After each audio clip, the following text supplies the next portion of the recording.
So we're going to be doing this video for people who are just starting their journey. Especially if you're new to this channel. I know I have like a lot of videos, and some of those videos I'm on acetyl, some of those videos I'm doing pills, like the reduced glutathione pills.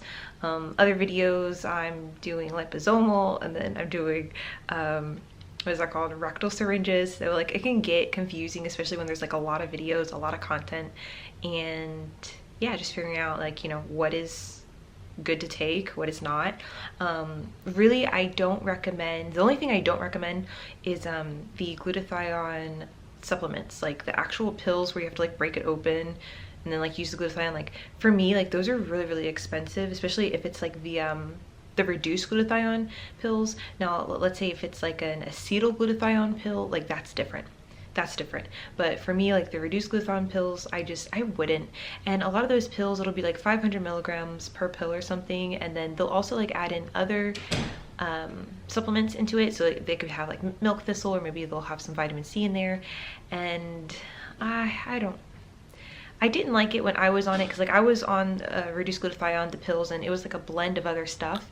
But when I would like take, like, let's say reduced glutathione powder, when I would basically take out like a scoop of that in 500 milligrams, I would then open up a 500 milligram supplement, and it's like it wouldn't be even close to the same amount of powder. So it's like, okay, so how do they have 500 milligrams of reduced glutathione powder in this on top of other stuff like they would have like vitamin C in there, or milk thistle in there too. So I don't know, I just got sketched out. So some of those brands, I just don't trust them, but it's up to you. Like, you just try it. A lot of this is just trial and error. That's why I have so many different brands on my channel, because I first off, I'm always looking for the next best thing, and I'm just one of those people who I get really curious, and I want to try it myself, especially if I can't find like a whole lot of information on it, like on the internet or like other YouTube videos. Like I just want to try it out.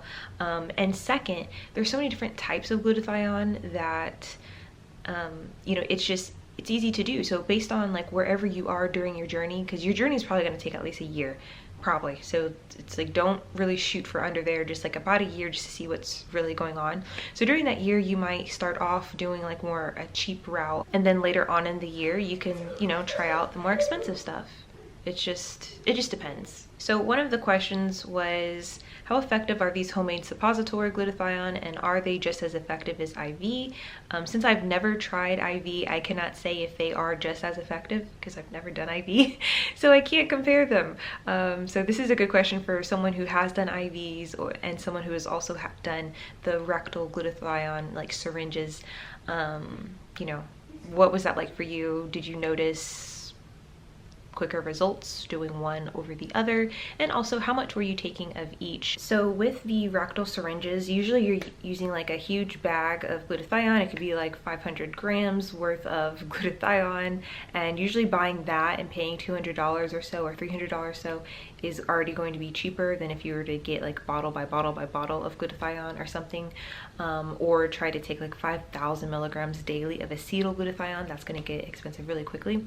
So if you're doing something like that, you'll notice that you're able to like spare more glutathione, so you can easily take like 6,000 to 12,000 milligrams a day. And so some people, they notice that obviously the more they take, the quicker the results. Whereas when they were taking maybe the IVs, they couldn't do 5,000 milligrams of IVs daily. Do you know what I mean? So it's like, it's gonna be a little different for everyone else. So you have to just keep in mind, how are they taking the glutathione, and also how much are they taking? Because for some people, taking 5,000 milligrams of like an IV glutathione daily, that's just completely unrealistic.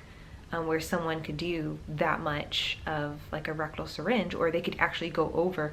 At one point during my first year, during my older videos, I was taking like 12,000 milligrams of reduced glutathione daily. I was doing the rectal syringe, so 6,000 in the morning and 6,000 in the evening, and I felt like my results were way quicker than what I'm doing right now. Right now I'm only doing 4,000 milligrams once daily, and that's usually in the evening, and that's the rectal syringe method. So hopefully that answered that question. The second question was, how much vitamin C should you take with your glutathione if you're doing suppository? When is the best time to take your vitamin C with your suppository? I take it at the same time. There's a lot of other YouTubers on here who say, take it at the exact same time. Don't take it before, don't take it after, just take it at the same time. So with the vitamin C, just make sure that you're taking liposomal vitamin C. You can get the liposomal pills, and you can just take those orally. You don't have to worry about doing like a rectal syringe with that or a suppository with that. You'll be fine. And as far as for how much, this is where we're kind of divided. And like some places say don't go over 3,000 milligrams because your body like won't do anything, like can't basically process any more than 3,000 milligrams. But to be really honest, like I really don't know. Like, just to be honest, I don't know. So just starting off, let's go with old school glutathione lightning. And old school says you should be taking an equal amount, if not more, vitamin C than you are glutathione. So if you're taking 5,000 milligrams of glutathione, you should be taking 5,000 milligrams of vitamin C or more.